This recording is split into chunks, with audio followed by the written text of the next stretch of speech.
እድለኞች ናችሁ። በተለይ ወደዛ ያልሄዳችሁ በጣም እድለኞች ሳይበላሽ አይምሯችሁ ሳትረበሹ በብዙ መልኩ እውነተኛ የሆነችውን ሃይማኖት እስካሁን ይዛችሁ እየቀጠላችሁ ነው። በጣም ቀጥሉበት። በእውነት ለዓለምም የሚተርፍ ሃይማኖት ነች። እኛ ዝም ብለን ነበር ስንጮህ የነበረው።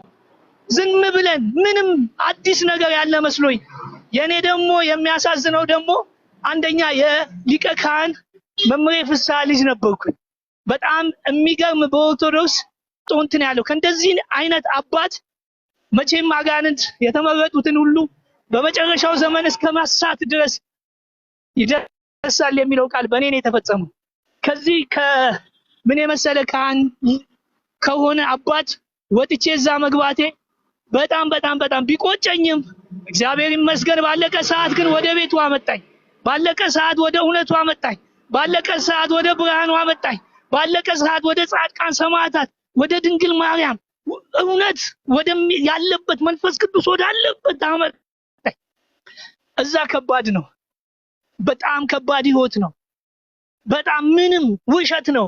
ኢየሱስ ሰላሜ ነው፣ ኢየሱስ ረፍቴ ነው፣ ኢየሱስ እንትኔ ነው ይባላል እንጂ አንድም የሚያርፍ የለም። እኔ በአገልግሎቴ ብዙ የሚጨነቁ ጴንጤዎች መጥተው ጸልይልኝ ነው የሚሉ፣ እረፍት አጣው ነው የሚሉት፣ እንቅልፍ አጣው ነው የሚሉት። እናንተን ሲያገኙ ነው ሰላሜን አገኘው። እናንተን ሲያገኙ ነው በጣም እውነተኛ የሆነ ህይወት ይኖሩ የሚመስላቸው። ምንም የውሸት ኑሮ ነው፣ የምላስ ኑሮ ነው፣ የአንደበት ኑሮ ነው። በቃልም ቢሆን መጽሐፍ ቅዱስ በትክክል የምታስተምረው ኦርቶዶክስ ነች።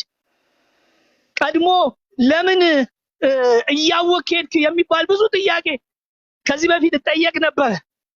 አላውቃትም። በፊት አላወቅኳትም። አሁን ነው ያወቅኳት። አሁን ነው ብርሃኗን ያየኋት። አሁን ነው ሰላሟን ያየኋት። አሁን ነው ያጣጣምኳት። አሁን ነው መንፈስ ቅዱስ በእውነት ኦርቶዶክስ ጋር እንዳለች እርግጠኛ የሆንኩባት። አሁን ነው ያረፍኩባት። በትክክልም በኦርቶዶክስ በቀኖናና በስርዓቷ ከሄድኩኝ መንግስተ ሰማያት እንደምገባ እርግጠኛ የሆንኩበት ስፍራ አሁን ነው። ኦርቶዶክሳውያን በጣም እድለኞች ናችሁ። በተለይ እናንተ ወጣቶች በጣም እድለኞች ናችሁ። በጣም በርቱ። እቺ እውነት ነች። እቺን እውነት ለማጥፋት ደግሞ ነጩም ውጭ ያለውም አገር ውስጥም ያለው ተነስቷል። በቃ ኦርቶዶክስ ሰይጣን በኃይል በቁጣ የተነሳባት ሃይማኖት ቢኖር ኦርቶዶክስ ላይ ነው ያነጣጠረው። ለምን ሲባል ምግባር ያለው ኦርቶዶክስ ጋር ነው። ሃይማኖት ያለው ኦርቶዶክስ ጋር ነው። እምነት ያለው ኦርቶዶክስ ጋር ነው። መልካም ስራ ያለው ኦርቶዶክስ ጋር ነው። ድሆች የሚኖሩባት ኦርቶዶክስ ጋር ነው። ልዩነት የሌለባት ኦርቶዶክስ ጋር ነው። ቪአይፒ የሌለባት ኦርቶዶክስ ጋር ነው። የልዩነት የሌለባት ሃይማኖት እቺን ሃይማኖት ነው 24 ዓመት በሙሉ በጥያቄ ውስጥና ግራ በመጋባት ሰው እያገለገለ እንዴት ግራ ይገባዋል? ሰው ለሌላው እየጸለየ እንዴት ግራ ይገባዋል? ትክክል ያልሆነ ስፍራ ስለሆነ ነው። ይሄው አሁን በነፃነት እናገራለሁ። ይሄው ሰላሜን አግኝቼ እናገራለሁ። ይሄው ረፍቴን አግኝቼ ለወንድሞቼ እያወራው ነው። እየምጻሜ ድረስ ይቺን ኦርቶዶክስ ሃይማኖት እመሰክርላታለሁ።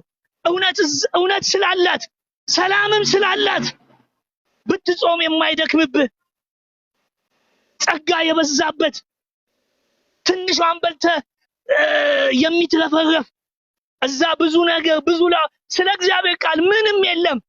ፉገራ ነው። የሳይኮሎጂ ጨዋታ ነው። ማንም ይፈወሳል ይባላል። የለም፣ ፈውስም የለም። አንድም ፕሮቴስታንት ጋር እዚህ ያላችሁ ኦርቶዶክሶች በዚሁ አጋጣሚ አንድ ፕሮቴስታንትን ብታገኙ እስቲ ፕሮግራሙን የፕሮቴስታንት ፕሮግራም አንድ ከመጽሐፍ ቅዱስ አውጡልኝ በሉት። የለውም። አንድም ፕሮግራም ከመጽሐፍ ቅዱስ የለም። ጽላቱን ቤተ መቅደሱን ጣዖት ነው እያሉ የሚሳደቡት ለምን? አውሬው የስድብ አፍ ተሰጥቶታል። አውሬው መቅደሱን እንዲሳደብ ቅድስተ ቅዱሳን የሆነችውን ድንግል ማርያምን እንድንሳደብ እዛ። ለዚህ ነው ቅድም አውሬ ስፍራ ነው፣ ጨለማ ስፍራ ነው፣ አጋንንት ስፍራ ነው የነበርኩት ያልኩት። የመሳደብ አፍ የተሰጠው ሰይጣን በሰው ነው የሚጠቀመው። እግዚአብሔርን በሰው ነው የሚጠቀመው። ሰይጣን በእኛ እየተጠቀመ እመቤታችንን ስንሳደብ ነበረ። ይኸው አሁን ይቅር ብላኝ በቤቷ ተገኝቻለሁ።